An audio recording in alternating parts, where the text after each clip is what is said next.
Tunghayin naman natin ang mga balita mula sa Visayas.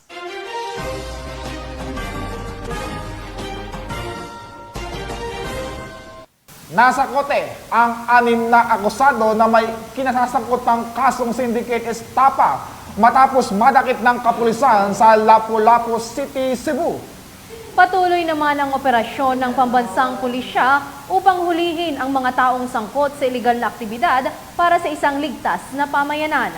Ang balita mula kay Patrolwoman Annalyn Canoog.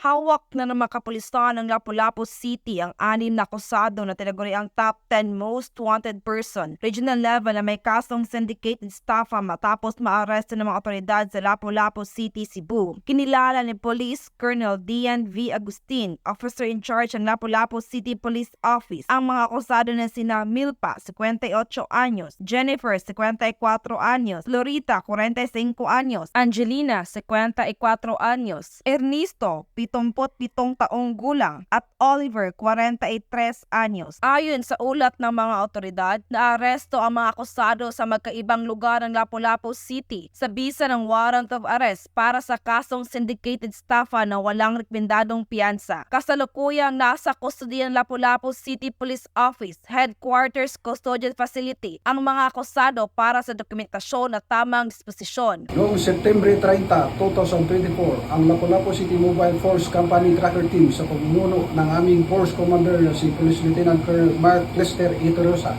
ay naglunsad ng operasyon laban sa mga wanted person at tagumpay na nahuli ang individual sa pamamagitan ng pakikipag-alyansa sa ibang sangay ng pamahalaan. Ang mga tao ito ay nakaharap sa kasong syndicated estafa.